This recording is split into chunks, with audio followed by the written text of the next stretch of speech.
Bom dia, irmãos. A graça e a paz do Senhor Jesus. Vamos abrir a nossa Bíblia no livro de Josué, no capítulo 24, último capítulo do livro de Josué.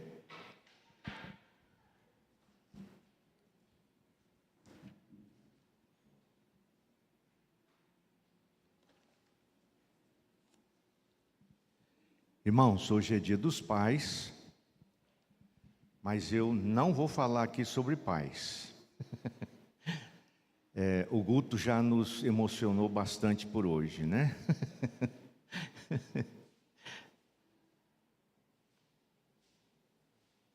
O pastor tinha pedido para a gente pregar no domingo passado, como o primeiro domingo do aniversário da igreja, né? Então, ele me disse uma mensagem a respeito da igreja. Então, eu preparei. E aí, a Jussara, a diretora aí da escola, me pediu para dar a aula hoje. E o pastor disse que me deixou para setembro.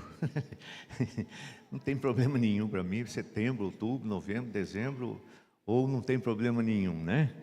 Eu estou trabalhando ali em Pires do Rio também à noite, já preguei domingo passado, vou pregar hoje outra vez, né? E a gente vai assim pregando a palavra de Deus.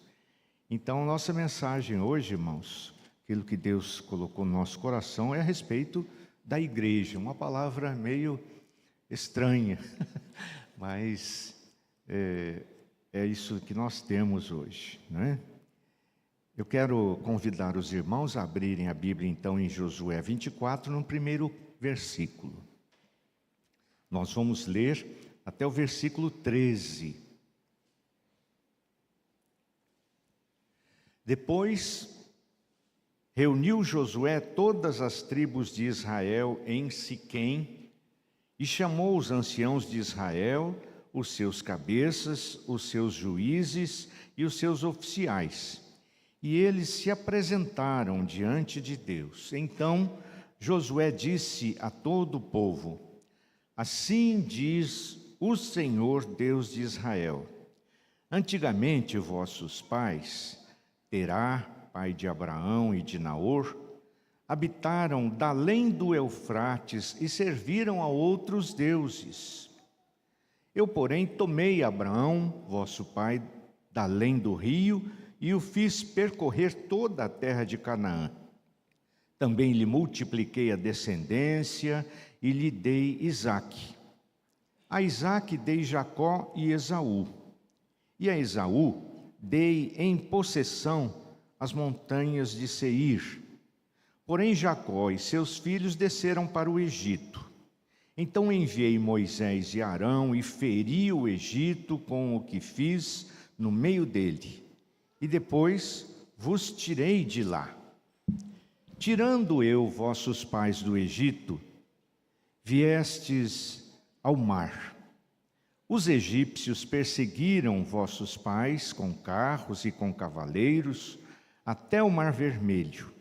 E, clamando vossos pais, o Senhor pôs escuridão entre vós e os egípcios, e trouxe o mar sobre estes, e o mar os cobriu.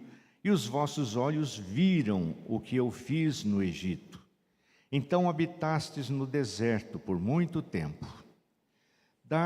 Daí eu vos trouxe à terra dos amorreus, que habitavam da além do Jordão, os quais pelejaram contra vós outros. Porém os entreguei nas vossas mãos, e possuístes a sua terra, e os destruí diante de vós. Levantou-se também o rei de Moabe, Balaque, filho de Zippor, e pelejou contra Israel. Mandou chamar Balaão, filho de Beor, para que vos amaldiçoasse. Porém eu não quis ouvir Balaão, e ele teve de vos abençoar, e assim vos livrei da sua mão. Passando vós o Jordão, e vindo a Jericó, os habitantes de Jericó pelejaram contra vós outros, e também os amorreus, os ferezeus, os cananeus, os heteus, os girgazeus, os heveus e os jebuseus. Porém, os entreguei nas vossas mãos. Enviei vespões adiante de vós, que os expulsaram da vossa terra, da vossa presença, bem como os 2 reis dos amorreus, e isto não com a tua espada, nem com o teu arco. Dei-vos a terra em que não trabalhastes, e cidades que não edificastes, e habitais nelas. Comeis das vinhas e dos olivais que não plantastes. Até aqui, irmãos. Vamos orar a Deus? Ore ao Senhor, peça ao Espírito Santo de Deus que abençoe, iluminando o seu coração para o entendimento da palavra que Ele quiser trazer ao seu coração nesta manhã. Peça você mesmo pessoalmente a Deus a bênção.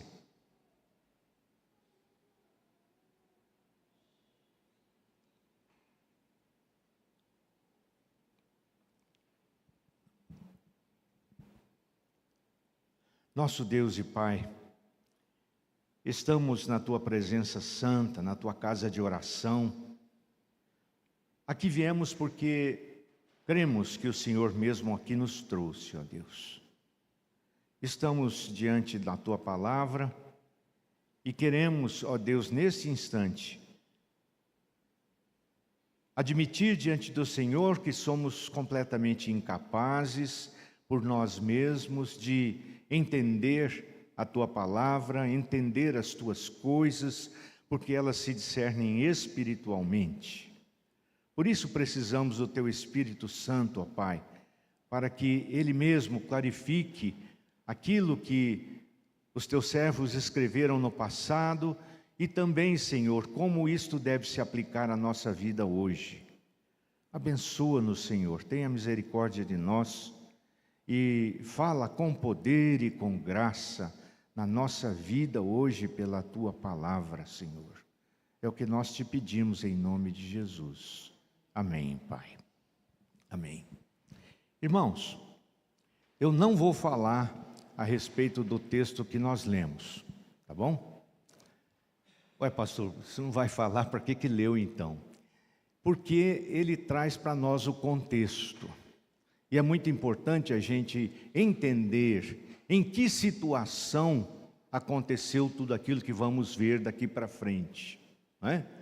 Nós sabemos também, pela simples leitura aqui, que esta foi a última reunião que Josué fez com o povo.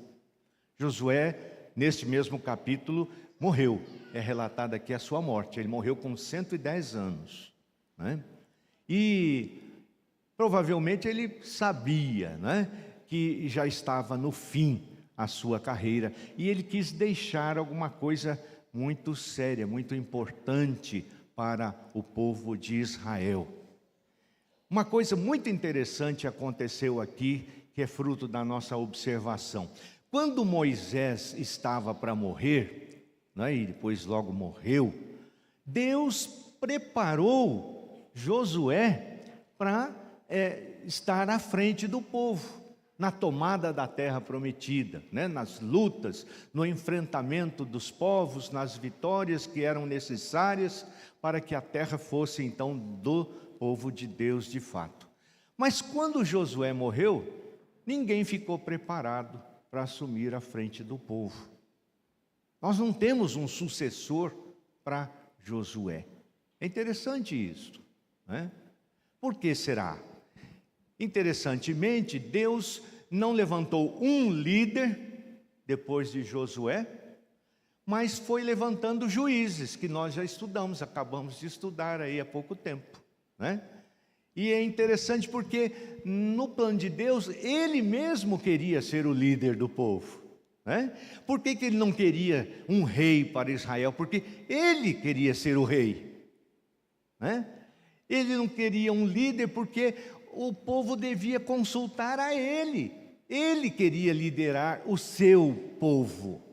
E o povo devia entender isto. Se você começar a ler aqui o livro dos Juízes, nós vemos que no começo isso aconteceu, né? Morto Josué, morreu também o filho de Arão, que era o sacerdote, Eleazar, né?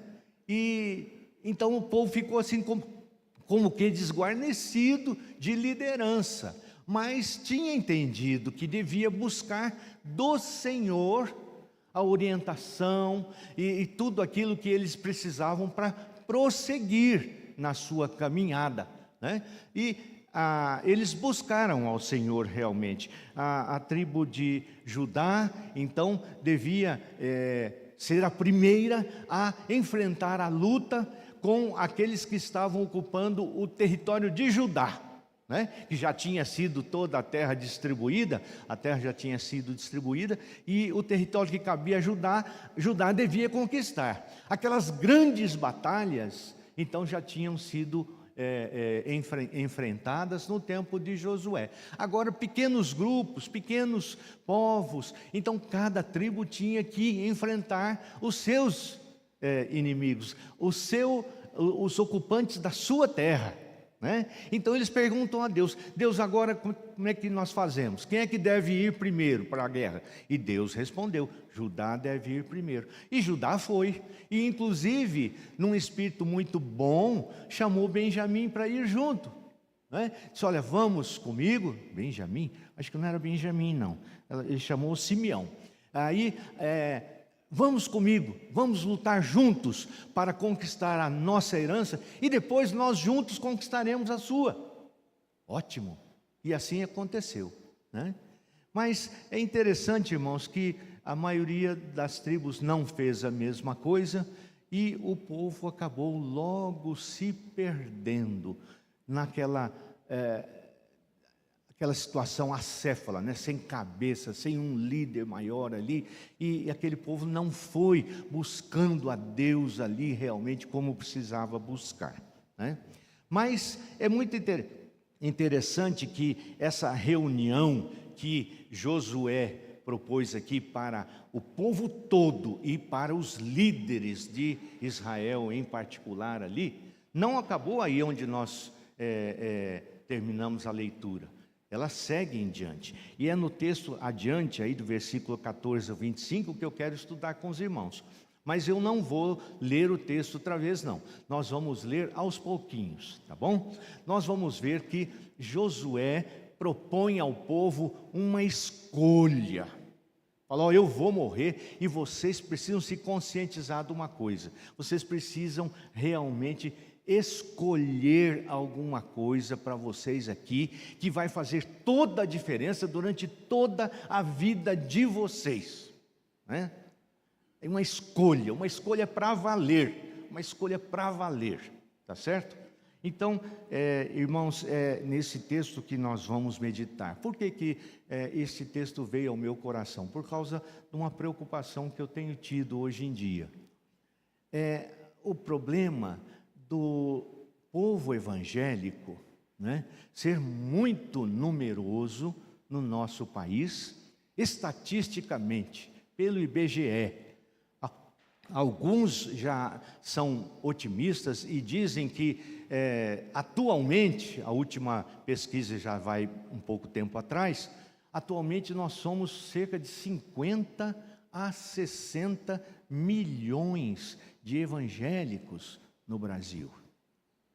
Só que eu não vejo, irmãos, o nosso país sendo influenciado pelo Evangelho. Com tanto evangélico pelo país, cadê a influência do Evangelho? Não é? Como é que a corrupção não diminui? Como é que as coisas erradas não são barradas? Como é que as pessoas não se intimidam diante do povo evangélico e dizem: olha, eu preciso maneirar a minha boca aqui, no meu falar, não posso ficar falando besteira, não posso falar palavrão, porque eu vou estar diante de um evangelho. Que nada, que nada. Cadê a influência do povo evangélico? Essa é a minha preocupação. Nós somos uma igreja, a igreja de Cristo, não é? Como é que está a nossa influência? Vamos deixar esse montão de evangélico para lá. Vamos pensar em nós. Em nós. Será que nós temos sido boas influências neste mundo onde nós estamos? Nós somos pequenos, uma igreja pequena. Mas será que aonde nós estamos, na nossa vizinhança, no nosso trabalho, onde a gente frequenta, quando a gente entra num comércio, será que a gente tem uma influência positiva? Será que as pessoas começam a nos respeitar por causa do nosso comportamento, por causa do nosso linguajar, por causa de nós nos apresentarmos como crentes no Senhor Jesus, como salvos, como filhos de Deus? Ou de repente a gente nem se apresenta como filho de Deus, a gente esconde que é filho de Deus? Não. Como é que está essa nossa situação? Então, nesse sentido que eu quero ver aqui com os irmãos, esse texto seguinte. Por quê? Porque Israel começava agora a viver e a conviver com outros povos, pagãos. Nós vamos ver, e já vimos no estudo anterior da revista aí, que nem todos os povos foram expulsos. E eles começaram a conviver com os israelitas. Então, Josué disse: olha, vocês precisam assumir uma postura tal que vocês influenciem os outros povos vizinhos. Vocês mostrem para eles a superioridade do nosso Deus. Deus único e verdadeiro. Então vamos lá, uma escolha para valer. É nesse assunto que nós queremos tratar, nesse tema, com os irmãos hoje. Então, primeira coisa que vemos aqui, irmãos, é uma proposta desafiadora do Josué àquele povo. Versículos 14 e 15. Você está com a sua Bíblia aberta aí? Mantenha ela aberta e vamos ver juntos aí. Versículos 14 e 15. Então Josué diz assim: agora, pois, temei ao Senhor e servi-o com integridade e com fidelidade. Deitai fora os deuses aos quais serviram vossos pais da além do Eufrates e no Egito, e servi ao Senhor. Porém, se vos parece mal servir ao Senhor, escolhei hoje a quem servais. Se aos deuses a quem serviram vossos pais que estavam da além do Eufrates, ou aos deuses dos amorreus em cuja terra habitais. Eu e a minha casa serviremos ao Senhor. Eu e a minha casa serviremos ao Senhor. Olha só a proposta desafiadora do homem que estava para morrer. Quando a gente sabe que vai morrer, e infelizmente a gente não sabe, e é muito bom que a gente não saiba mesmo, né? Imagina se a gente soubesse quando que ia morrer e como que seria estranha a nossa situação, né? Mas quando por algum motivo a gente vai percebendo, né, que o tempo está chegando, nós estamos caminhando, então, né, a gente começa a pensar nas coisas com mais seriedade, né? Mais seriedade. O Guto falou ali dos 40 anos, né, Guto? Parece que quando chega no 40, a ideia é que a gente já subiu o que tinha que subir, agora vai começar a descer, né? Do 40 mais 40 dá 80, né? Então é por aí mesmo que a gente espera, né? Viver. Então diz, ó, já estou na descendente, já estou indo para baixo. É preciso cuidar da vida. Eu preciso pensar em certas coisas que eu não pensava antes. Como jovem eu nem ligava, agora não.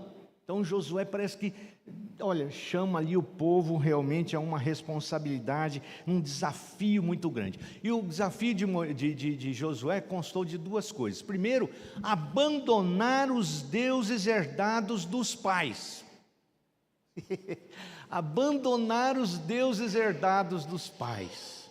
Olha que coisa interessante, irmãos. Deuses da Mesopotâmia, né? Do Abraão e tal, daquele pessoal lá, da onde Deus tirou o Abraão, né? E os deuses do Egito, porque afinal de contas, esse povo todo aqui tinha nascido no Egito ou no deserto depois, né? E o Egito também tinha muitos deuses, né? E eles assimilavam, não tem como não assimilar um pouco dessa cultura religiosa, né? E acontece que aquela geração que estava ali agora para herdar de fato a terra prometida, precisava abandonar a herança religiosa familiar. Pastor, mas isso é meio esquisito, né?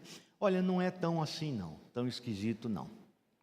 Eu conheço uma moça que frequentou a igreja que eu pastoreava por décadas. E nitidamente o seu marido era crente, membro da igreja, seus filhos batizados na igreja, e nitidamente aquela mulher já tinha entendido realmente o Evangelho, já tinha conhecido a verdade bíblica, mas classe de catecúmenos não queria, e a gente chegava e dava um pitaquinho nela, né? Escuta, minha irmã, e a profissão de fé? Não, pastor, não. Sabe por quê? Herança familiar. Herança familiar. Ela respeitava muito o pai e a mãe, que já eram velhinhos, né? E eles ficariam assim, chateados, entristecidos, porque a educaram no catolicismo e tal, aquela coisa, e se ela fosse mudar de religião, eles iam ficar aborrecidos, iam ficar entristecidos.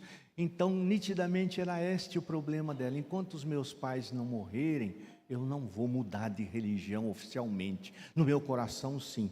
Só que tem um problema, né? Lá em Mateus capítulo 10, Jesus diz assim: aquele que me confessar diante dos homens, eu também confessarei diante do meu Pai que está nos céus. E aquele que me negar diante dos homens, por qualquer motivo, irmãos, ele não fala de motivo, eu também o negarei diante do meu Pai que está nos céus. E parece que o negócio é interessante, mas esses dias atrás morreu o pai dela. 100 e poucos anos. Mas ainda não fez profissão de fé não, porque a mãe ainda está viva.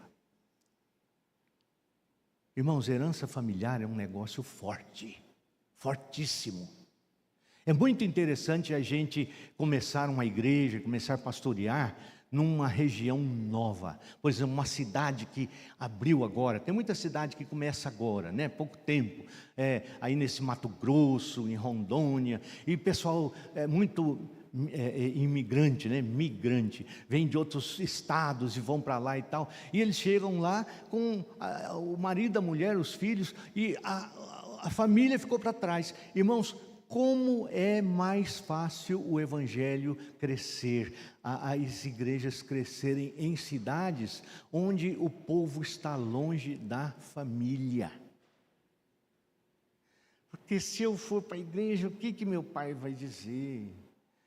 Se eu for para a igreja, essa herança religiosa, familiar, minha tia, como é que eu vou me reunir com a família? Eu abandonei, eu dei as costas à religião de todos eles, e eu sou o único patinho feio na família. Isso pesa, irmão, você não imagina quanto. Mas esta é a proposta de Deus para o seu povo aqui realmente, né? Não se agarrar à herança religiosa familiar. E a proposta se estende um pouco: não adotar os deuses dos povos no meio dos quais eles estavam entrando. Não era só os deuses da família, não, mas os deuses que eles iam encontrar na terra ali dos amorreus e de todos esses povos onde eles estavam entrando. Aí é mais fácil, não pode ser? Será que é? Será que é mais fácil? Aí a política da boa vizinhança, né? Aquela política do, como é que é? O que correto? Politicamente correto. De ser amigo de todo mundo, de ser agradável a todos. Eu não quero brigar com ninguém, eu não quero mesmo brigar com ninguém. E Deus não manda você sair brigando com as pessoas, não é isso. Mas Deus manda você ter posição firme. Então, o negócio aqui era não adotar os deuses dos povos no meio dos quais eles viviam, preferindo rejeitar os ídolos desses povos, em vez de adotá-los por causa da política da boa vizinhança, mesmo que isso pudesse parecer ofensivo a estes povos. Irmãos, como é que a gente se comporta no trabalho, na repartição, no comércio, onde todo mundo é de outra religião? Como é que a gente se comporta? A gente fica vivendo como uma pessoa separada, porque realmente nós somos separados? Ou será que a gente esconde que é separado para ficar misturado? Um dia eu cheguei na casa do crente, eu entrei na casa dele assim, e na sala, ali no canto da sala, tinha um Santo Antônio de 1 metro de altura. Eu falei, meu Deus do céu, o que é isso? Na casa do crente, na sala da casa do crente.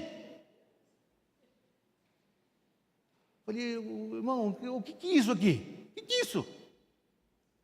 Ele falou, pastor, é o seguinte, eu não estava em casa e a mulher deixou as vizinhanças pôr o Santo Antônio aqui. Sabe por quê? Está acontecendo uma novena, entendeu? Aí na região, e o Santo Antônio fica passando de casa em casa. Tá? Então, ele passa 1 dia, 2 dias na casa de um, depois vai para a casa do outro, vai para não sei o que e tal. E aí eles bateram aqui em casa, e a esposa disse, olha, eu não sei se o marido vai concordar com isso, põe aí, mas ó, né? Se ele não concordar, vocês vão ter que tirar daqui e tal, né? Aí, mas quem é que foi que pôs? Não, a dona fulana. E a dona fulana, aquela mulher tão bondosa, e ela faz lá os quitutes dela e traz os bolinhos aqui para a gente comer, tomar com café à tarde, né? Puxa vida, e foi só a dona fulana? Não, a dona ciclana veio junto. Então eu vou dizer, fica aí o Santo Antônio, fica aí o Santo Antônio. Política da boa vizinhança. Não vamos ofender, não vamos entristecer. Percebe? Às vezes a gente não põe o Santo Antônio, irmãos, mas a gente deixa de falar, a gente deixa de se posicionar, a gente deixa de fechar a cara quando a piada suja acontece, a gente não concorda, mas a gente não fala, a gente não se faz diferente, como a gente de fato tem que ser diferente. De todos os povos da terra, disse o Senhor, eu vos escolhi. Então a coisa é séria. A proposta aqui do Josué não era coisa fraca, não. Era um negócio para valer mesmo. E aí, isso é só metade da proposta, né? Abandonar os deuses herdados dos pais. E é interessante, porque ele diz assim, ó, deitem fora os deuses. Ele sabia que tinha deuses lá, ídolos lá. Ele sabia, né? E ele diz, em vez disso, sirvam ao Senhor com temor, integridade e fidelidade. Sempre que a gente põe uma coisa fora, especialmente no Novo Testamento, é bem claro isso, né? O despir-se do velho homem, tem que haver o revestir-se do novo homem. Tem que haver isso, tem que haver isso. Então, deitem fora os ídolos. Não interessa se é da família, se é do pessoal daí de hoje. Põe fora isso. Põe fora isso. E abrace a causa, sirva ao Senhor com temor. O que é temor, irmãos? A teóloga Anita diz que odeia esse negócio de temor. Imagina, a gente temer. Conhece a teóloga Anita? A cantora, aquela que chacoalha a traseira por aí. Teóloga. Eu odeio esse negócio de temor do Senhor. Deus é amor, não é esse negócio de temor. É assim que ela está influenciando os seus filhos, seus netos.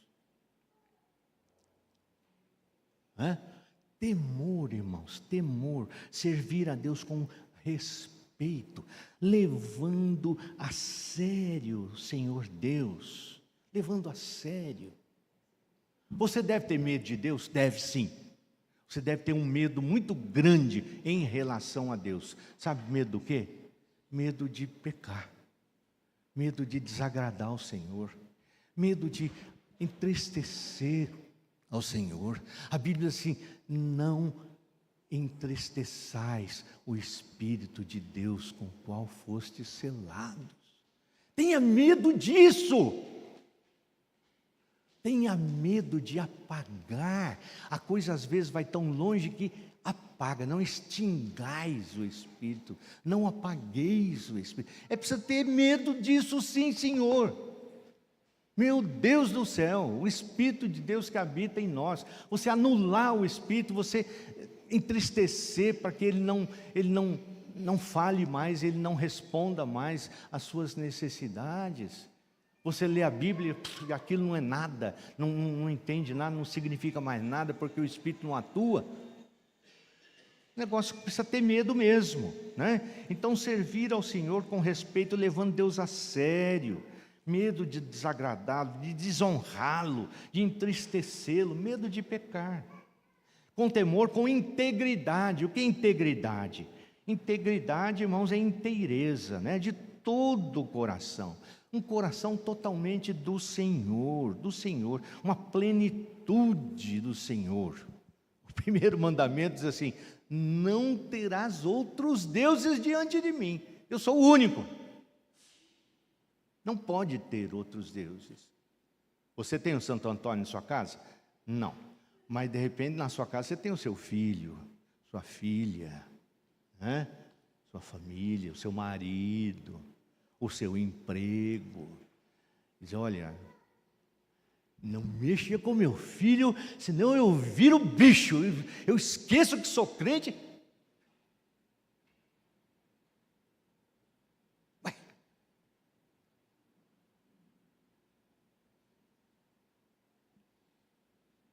Olha aí, a gente não percebe, mas tem outro Deus. Uma senhora começou a frequentar a nossa igreja, estava lá e tal, ia.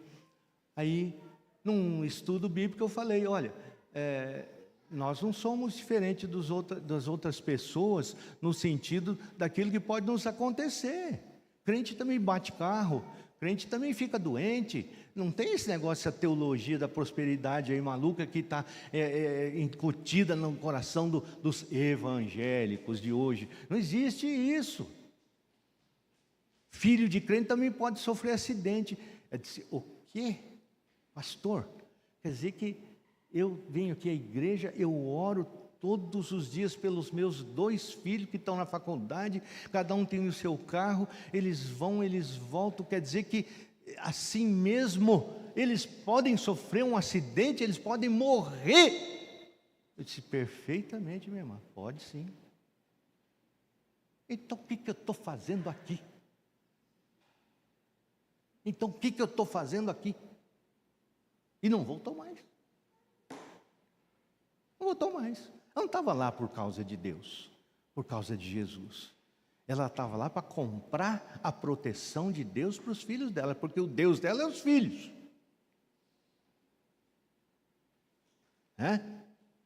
Já contei isso aqui para os irmãos. Olha que coisa sutil. Uma bênção de Deus, né? Os filhos, de repente, ocupam o lugar de Deus no nosso coração.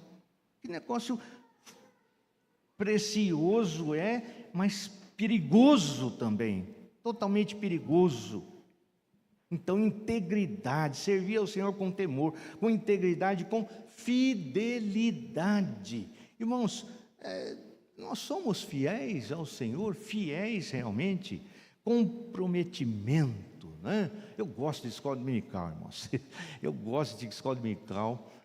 Eu valorizo o culto da quarta-feira. Eu não me empolgo muito com o culto domingo, não, à noite. Sabe por quê? Porque aquilo é festa. Se tiver um bolo aqui atrás, então aí que a coisa vira mesmo. Então, eu prefiro gente que levanta cedo, que vem aqui na igreja.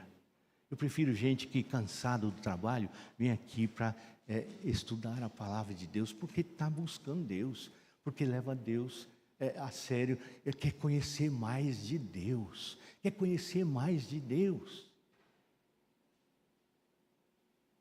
Isso é muito sério. Veja bem. Então, é uma coisa que a gente precisa ter fidelidade ao Senhor, independentemente da circunstância, um compromisso, um comprometimento, né? Fidelidade é zelo ou cuidado de algo por alguém, né? Por algo ou por alguém. É lealdade total. Quem tem compromisso com aquilo que assume. Quem tem compromisso com aquilo que assume. Então, isso é muito sério, né? Então, em vez de abandonar, abandonando os deuses e servindo ao Senhor, com temor, integridade e fidelidade. Olha só que coisa interessante. Está aí a proposta desafiadora. Mas sabe, irmãos, não é você ficar pensando nisso e dizer, quem sabe, né?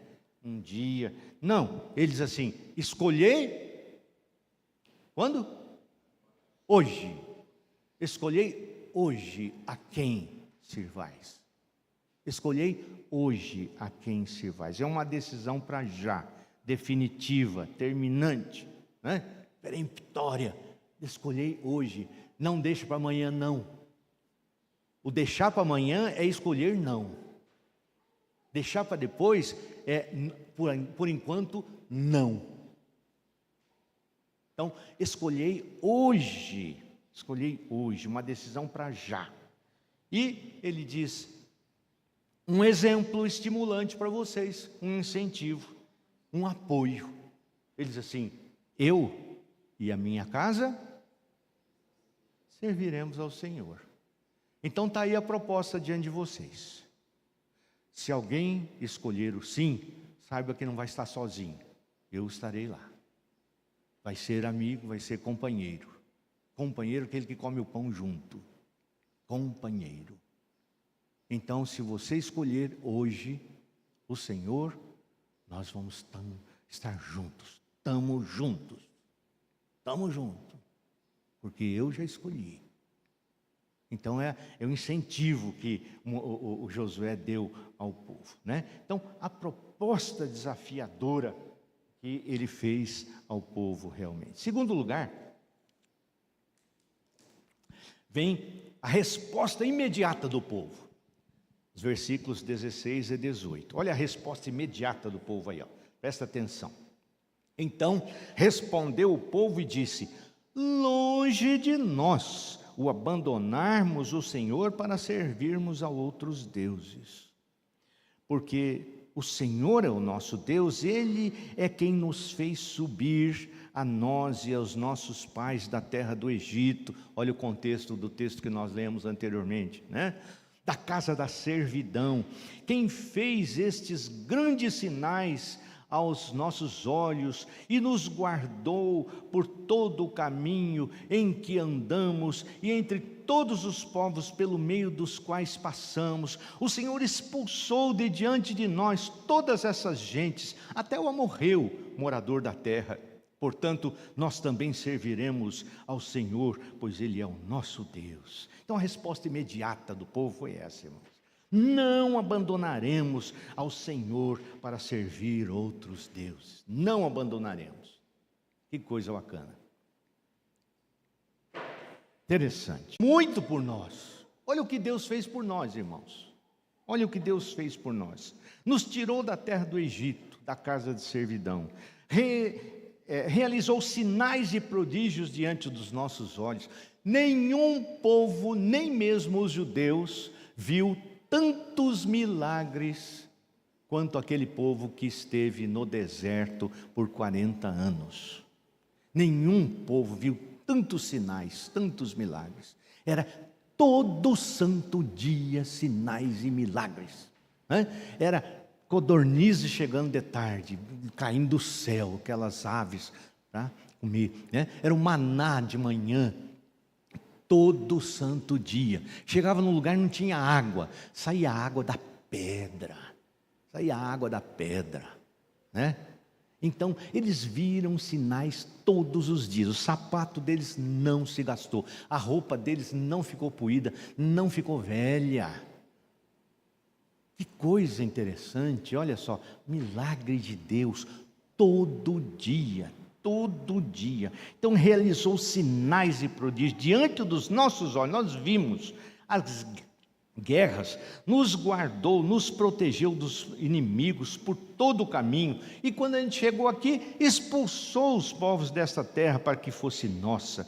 Portanto, nós também serviremos ao Senhor, Ele é o nosso Deus. Versículo 18. Então, a resposta imediata foi essa. Esse é o segundo ponto do nosso estudo de hoje. Espera aí, meu irmão, espera aí. Que coisa interessante, irmão. Aí vem o terceiro ponto, uma palavra de confronto. Veja o versículo 19 e o 20. Então Josué disse ao povo: não podereis servir ao Senhor, não podereis, porquanto é Deus santo, Deus zeloso, que não perdoará a vossa transgressão nem os vossos pecados. Se deixardes o Senhor e servirdes a deuses estranhos, então se voltará e vos fará mal, e vos consumirá depois de vos ter feito bem. Até aí. Olha só. Irmãos, qualquer pastor, qualquer eu, né? Já ficava muito satisfeito. Eu não é, meu irmão? Com essa resposta do povo: não, longe de nós servirmos a outros deuses, de jeito nenhum nós ficaremos. O Senhor é um Deus maravilhoso, Ele fez por nós isso e fez por nós aquilo e tal, e coisa e tal, então nós vamos servir ao Senhor. Josué disse: não, vocês não podem servir o Senhor, por esses motivos aí não pode servir o Senhor. Servir ao Senhor pelo que Ele fez e pelo que Ele é capaz de fazer por vocês? Servir ao Senhor para proteger os seus filhos de bater o carro? Servir ao Senhor para Ele dar alimento para vocês direto? Servir ao Senhor porque Ele não vai deixar faltar nada para vocês? É por isso que eles vão servir ao Senhor? Isso não pode. Servir ao Senhor porque Ele vai proteger da guerra? É isso?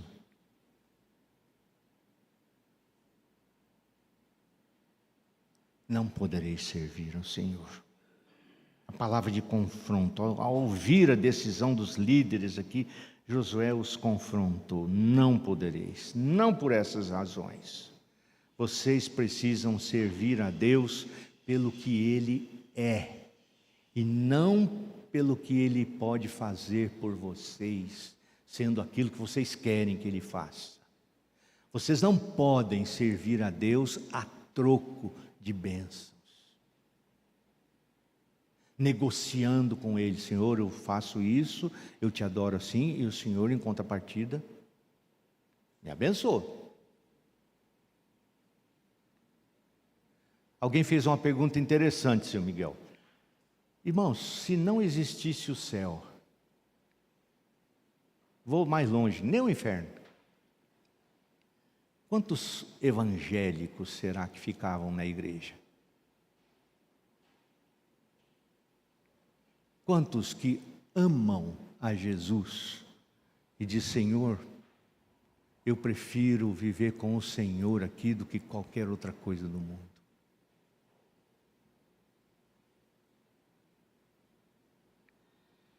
Amar a Deus sobre todas as coisas. Quantos que amam a Deus? Não aquilo que Deus pode fazer. Então o jargão diz assim: amar o abençoador e não as bênçãos, né? A gente ouve isso hoje em dia. Quanto será?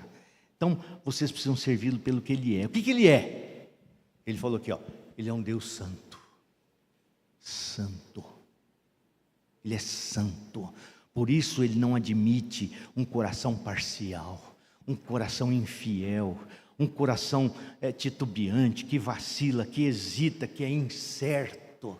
Ele é santo, santo, santo, santo é o Senhor, e Ele não admite realmente isso. Ele diz aqui, Ele é um Deus zeloso, zeloso. Ele zela pelo seu povo, Ele cuida do seu povo, sim, mas Ele também zela pela sua palavra. E assim Ele trata com os seus. Então, não admite que se falte com um compromisso assumido com Ele, que se peque, que se transgrida os seus mandamentos. Isso aqui é pecado, mas todo mundo peca, entendeu? Todo mundo tem um pecado, esse aqui é o meu pecado de estimação. Irmãos, Deus é Deus zeloso. Josué disse isso aqui para o povo, não pode. Você não pode servir a Deus, porque Ele é zeloso. Ele é um Deus que exige exclusividade. Alguém diz, poxa, mas esse Deus é um tanto quanto egoísta, né? Só Ele, só Ele, só Ele. É só Ele sim, por quê? Porque não existe outro. Não existe outro. Os ídolos são mentira. Os ídolos só te levam para o inferno, para o buraco. Só para arruinar a tua vida. E se você fizer da sua família, ou do seu pai, né? Ou do seu filho, ou da sua esposa, o seu ídolo, você vai para o buraco do mesmo jeito. Porque Deus exige exclusividade. E o versículo 20 aqui, Deus não tolera traição. Se deixardes o Senhor e servirdes a deuses estranhos, então se voltará e vos fará mal. E que Deus esquisito é esse, irmãos? Os evangélicos não conhecem esse Deus hoje em dia. Um Deus que faz o mal para os outros. Que isso? De onde tirou esse Deus? Eu não sei, eu queria saber de onde tiraram a Bíblia que eles leem. Porque da Bíblia está escrito isso aqui, né? Se deixardes o Senhor e servirdes a Deus estranho, então se voltará e vos fará mal, e vos consumirá, depois de vos ter feito bem. O pessoal não conhece esse Deus, irmãos. Não conhece. Por isso que não tem medo de Deus, não tem temor de Deus, porque Deus é bonzinho, entendeu? Deus é bonzinho. Tem até uma religião aí, uma seita, né, que se diz evangélica, diz que não tem inferno, não existe, entendeu? Acabou que eu creio em Jesus e vai para o céu, não creio, some, evapora, desaparece. Não tem condenação, não tem, é tranquilo. Ou você ganha, ou você não perde. Maravilha. Só que esse não é o Deus da Bíblia. Não é o Deus da Bíblia, definitivamente não é. Mas o tempo não para, então nós vamos avançar. Em quarto lugar, nós temos a confirmação da decisão, né?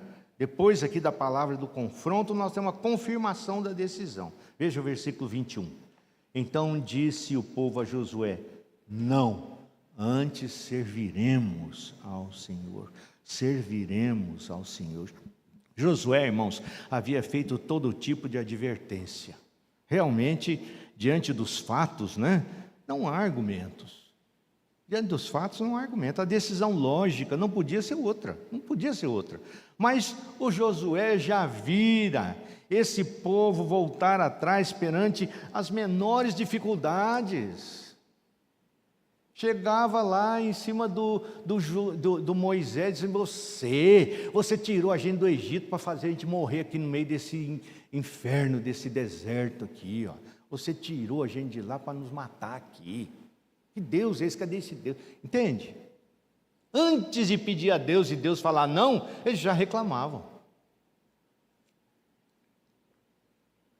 Já reclamavam. Então Josué estava acostumado a ver esse povo voltar atrás perante as menores dificuldades, e ainda fez mais uma advertência. Quinto ponto, a apelação de Josué. Veja o versículo 22. Josué disse ao povo, sois testemunhas contra vós mesmos, de que escolhestes o Senhor para o servir. E disseram: nós o somos. Eu não vou chamar ninguém, não. Vocês mesmos são testemunho contra vocês mesmos. Vocês mesmos. A apelação de Josué é essa, irmão, não tem mal o que falar. Vamos para o 6º ponto. A decisão tornada prática, né? Veja o 23. Agora, pois, deitai fora os deuses estranhos que há no meio de vós, e inclinai o coração ao Senhor, Deus de Israel. Uma decisão tornada prática. Uma decisão não vale nada se não for colocada em prática. Agora, pois, primeiro, joguem fora os ídolos que há no meio de vós. Josué sabia dos ídolos escondidos nas tendas do povo de Israel. Sabia. Depois de todo esse percurso, tinha ídolo escondido nas tendas de Israel. E o que é pior, tinha ídolos escondidos no coração desse povo. Tinha ídolos. Irmãos, o negócio não é brincadeira, né? Então joguem fora. Os piores ídolos são esses, ocultos no coração do povo. E vem o término aqui da decisão: inclinai o coração ao Senhor. Inclinai o coração ao Senhor. Será que nós temos inclinado o nosso coração, irmãos, ao Senhor? Quando a gente conhece o moço por quem as moças se apaixonam, as moças por quem os moços se apaixonam, a gente inclina o coração, né?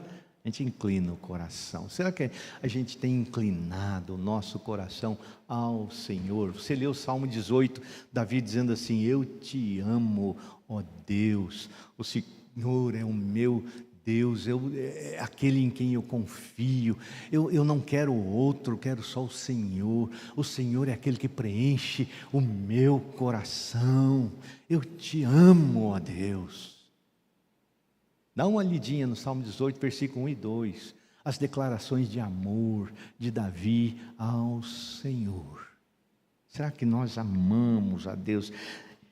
Irmãos, o Josué não podia fazer mais nada. Isso era tudo o que ele podia fazer, né? É tudo que um pregador, que um pastor pode fazer num sermão. É exortar o povo a uma busca sincera de coração ao Senhor. Buscar ao Senhor é fácil. Talvez 50 ou 60 milhões de brasileiros busquem ao Senhor. Mas será que o coração desse povo está inclinado ao Senhor? Será que esse povo está preocupado em não entristecer o Senhor? Será que esse povo está preocupado em colocar-se a serviço do Senhor? Eis aqui a minha vida, Senhor, faz de mim o que o Senhor quiser. Será que nós estamos assim, irmãos? Conclusão e aplicação, versículos 24 e 25. Disse o povo a Josué: ao Senhor nosso Deus serviremos e obedeceremos a sua voz. Assim, naquele dia, fez Josué aliança com o povo e lhe a pôs por estatuto e direito em Siquém. Ao Senhor vosso Deus, nosso Deus, serviremos e obedeceremos a sua voz. Infelizmente, isso não aconteceu, né? Logo eles deixaram de obedecer à voz de Deus, se esqueceram dos mandamentos do Senhor. Em vez de exaltar o nome do Senhor, o único Deus, e influenciar e ensinar os caminhos do Senhor aos povos pagãos, foram eles que foram influenciados, eles abandonaram o Senhor e eles receberam influência dos outros povos e dos seus deuses que não eram deuses, eram meros ídolos feitos pelas mãos dos homens. Será que isso não tem acontecido com a igreja do nosso tempo, irmãos? Será que pela infidelidade do coração de muitos chamados cristãos, o seu Cristo não está cada vez mais fraco, impotente, a ponto de não influenciar mais, e o mundanismo no coração dos crentes cada vez mais forte, destruindo todo o poder do Evangelho? Será que isso não tem acontecido? Jeremias capítulo 17, versículo 10, nos diz que Deus esquadrinha o coração e prova os pensamentos do seu povo para ver se o interior está de acordo com o exterior. Hoje o evangelho está cheio de exterior, irmãos. Tem um porteiro lá da quadrinha onde eu moro que toda vez que a gente sai, vai com Deus, vai com Deus. Hoje está muito na moda, né? Vamos abençoar o povo, pastor. Quer abençoar, irmãos?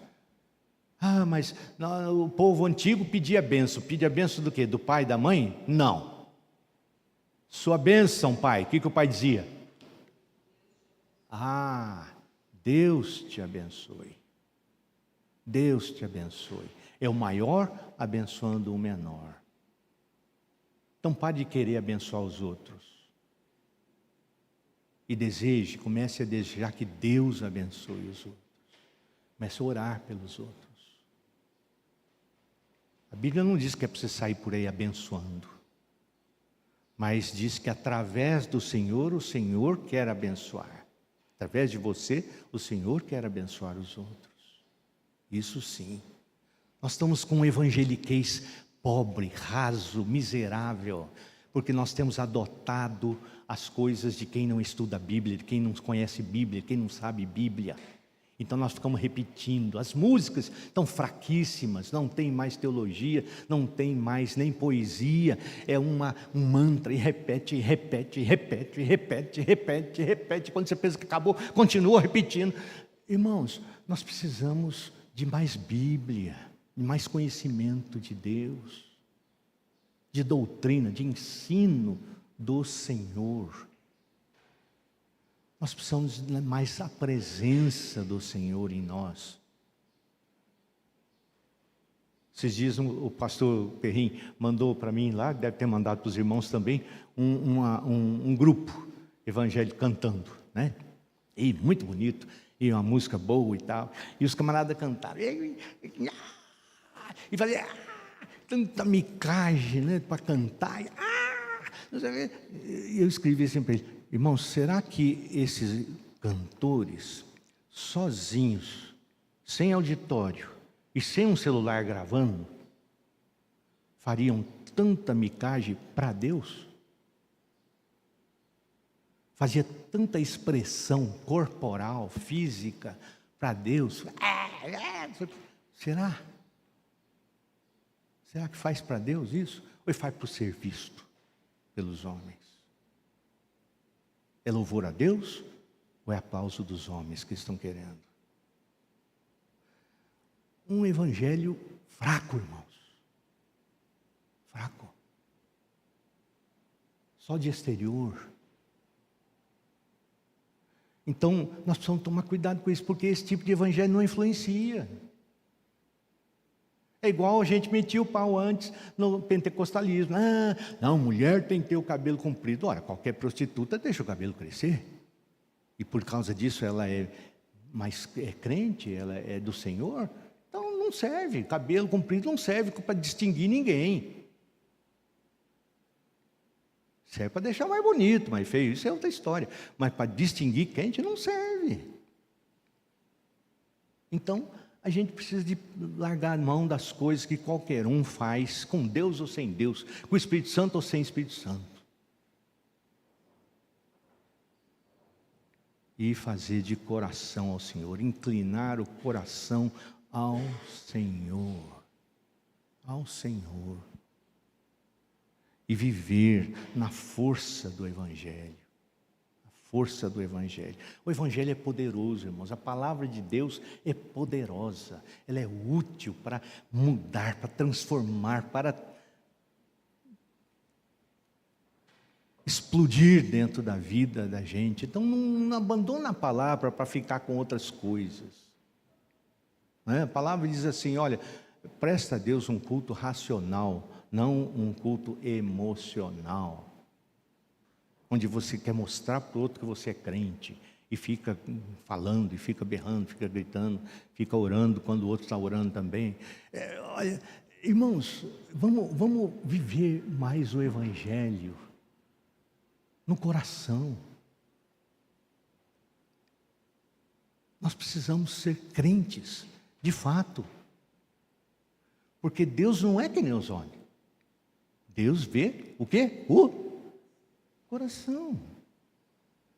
O exterior, Deus, não estou nem aí com isso, qualquer um que quiser faz.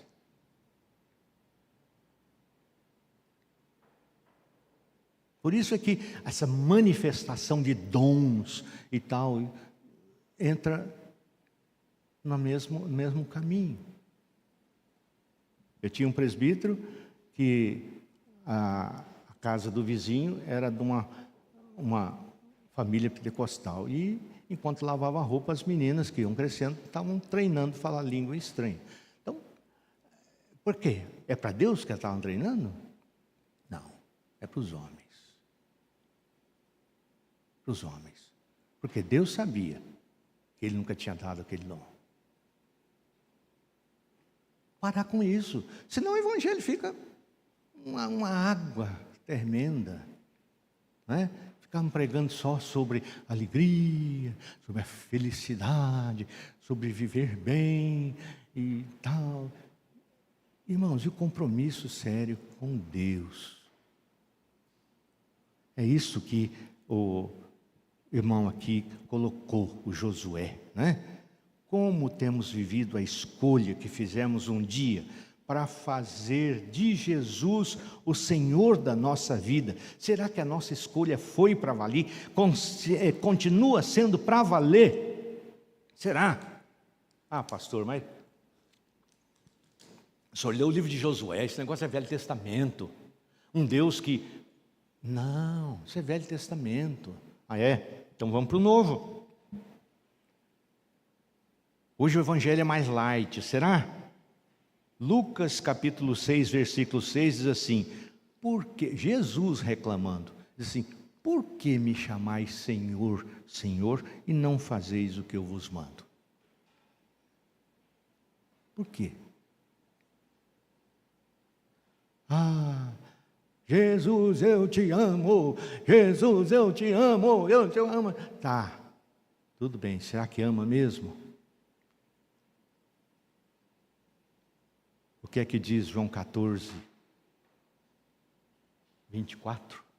Agora me perdi aqui no versículo, né? Aquele que tem os meus mandamentos e os guarda, esse é o que me ama. Esse é o que me ama. Não é aquele que fala que me ama, mas esse é o que me ama. Né? E eu também o amarei. E me manifestarei a ele. Que coisa poderosa, maravilhosa. Então, aí está a coisa que Jesus fala no Novo Testamento, né? Hoje nós percebemos a igreja cada vez mais manifestações exteriores. Será que o interior está de acordo? Está de acordo? Esse Jeremias 17:10 diz que Deus sonda o coração e os pensamentos para dar a cada um segundo o seu proceder, segundo o fruto das suas ações. E é isso que nós vamos receber dele. Lembremos-nos, irmãos, Jesus não é como nós, né? Ele conhece o nosso coração. A igreja pode até nos achar muito crentes, mas como anda o nosso fruto? Será que nós temos influenciado os incrédulos, ensinado a eles a amar e a servir o único Deus verdadeiro e a Jesus Cristo, o seu único Filho, como o único Salvador e Senhor dado entre os homens, pelo qual importa que sejamos salvos? Que o Senhor nos abençoe como sua igreja, seu povo, e que sejamos individualmente e coletivamente uma luz na cidade. Esse foi o lema escolhido para nós, irmãos. IPCN, Igreja PCN de Caldas Novas. O quê? Uma luz na cidade. Que Deus nos abençoe para que sejamos de fato uma luz na cidade. não é? Coletivamente, individualmente. Que Deus nos abençoe, para a honra e a glória do Senhor. Amém? Guto? Chegou? Tá certo. Então vamos encerrar, irmãos? Vamos ficar em pé? Passou da hora, irmão. Passou da hora. Vamos ficar em pé, irmãos? Vamos orar.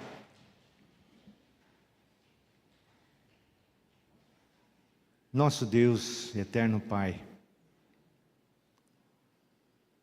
que o Senhor abençoe o nosso coração através desta palavra maravilhosa de hoje, Senhor.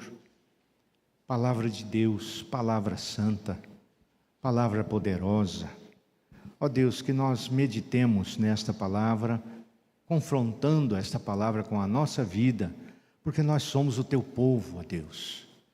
O Senhor zela por nós.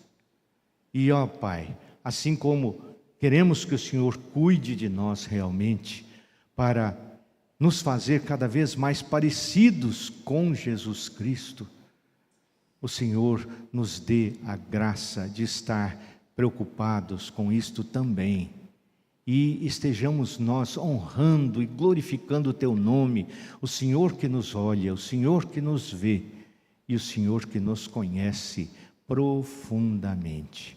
Dá-nos a Tua bênção, Senhor.